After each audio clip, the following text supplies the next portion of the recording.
और व्यक्ति अपने अपने प्रारब्ध, अपने अपने स्वभाव, अपने अपने कर्म से जन्मते हैं, सुखी दुखी होते हैं अपने विचारों से। जिस वक्त सुख के विचार करता है तो आदमी दुख में भी सुखी हो जाता है, और दुख के विचार करता है तो सुख में भी आदमी दुखी हो जाता है। मुक्ति के विचार करता है तो आदमी जेल में भी मुक्ति का आनंद ले सकता है, और बंधन का विचार करता है तो महाराज आदमी सैर करते हुए किश्ती में भी अपने को बंधा हुआ मानता है। श्री राम। श्री कृष्ण कैद में है तभी भी मुक्तता का अनुभव हो रहा है।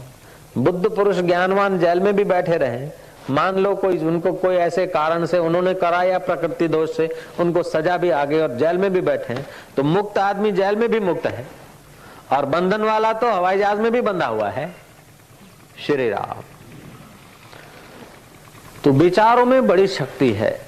विचार ही दुख और सुख पैदा करते हैं, और विचार से ही आत्म विचार आता है तो आदमी परब्रह्म परमात्मा के साथ एक होने का अनुभव करता है, और अनात्म विचार आता है तो आदमी ऐसी गुत्थियां बना लेता है कि महाराज उसका मुक्त होना बड़ा कठिन सा लग रहा है।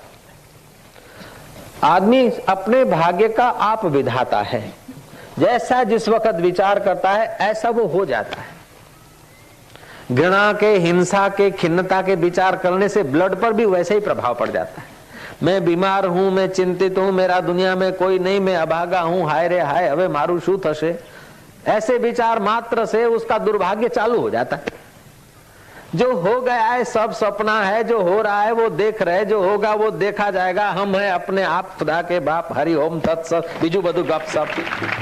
ऐसे विचार आने से तुरंत वो ब्रह्मानंद की मस्ती उससे छलकने लग जाती।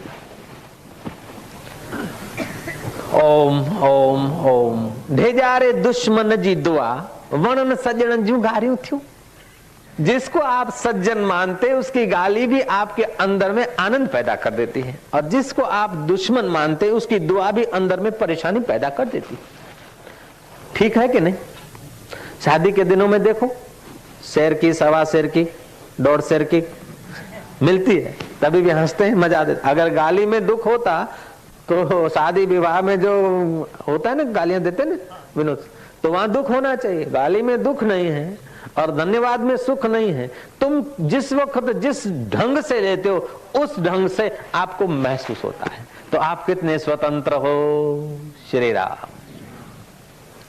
एक सज्जन था, गुरु के पास बैठा था, गुरु से मिलना था, बातचीत करना था, लेकिन गुरु जी ने ध्यान ही नहीं दिया। नया आदमी आया, गुरु जी के नजीक बात किया, गुरु जी ने उसको प्रसाद दिया, पुस्तक दे दिया, और फिर वो सज्जन उठा के साईं हमारे से बात, हमको बात करना। बोले चलो चलो, रोज रोज सिर का पता टाइम नहीं है। गया। जो कल आया, देरी से आया, उनको तो मौका दिया, उनको प्रसाद भी दिया, पुस्तक भी दिया। हम वेले आए, प्रसाद लाए, तो हम प्रसाद रखा तो हमको कुछ नहीं दिया, और हमसे बात भी नहीं की। क्या होली चालू कर दी, जय जय। अब वो अशांत है। दूसरे दिन दूसरा आदमी आया, और वो भी नजीक का था, उसने भी प्रसाद रखा, पूछना था, बात करनी थी, और बाबा जी ने उसका भी तिरस्कार कर दिया और नए आदमी से नमता व्यवहार किया। वो गया घर के, देखो मानो ना मानो ये बात पक्की है कि बाबा जी हमको अपना मानते। वो नया था, दूर का था, इसलिए उसको जरा नमता व्यवहार देकर, प्रेम देकर उसको भगवान के रास्ते लगाया। और हम तो पक्के थे, लापरवाही किया। देखो हम पक्के हैं, गुरु जी की नजर में तो पक्के ही है। अरे ओ वाह वाह भाई, दे धराधर व्यवहार तो ऐसे ही हुआ, लेकिन उसने सुख बना लिया, उसने दुख बना लिया, उसने गुरु से अपनी दूरी बना ली और उसने नजीकी बना ली, और उसको ऐसे ही फल होगा। इसीलिए कृपानाथ आप मुझ पर कृपा करें तो अच्छी बात है, नहीं तो कम से कम अपने पर जरूर कृपा करें, उसमें कमी न रखें, घाटा न करें, अपने आप ऊपर जरूर कृपा करें।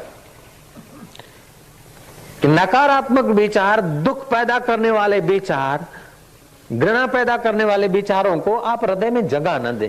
ये आपके हाथ की बात है। श्री राम।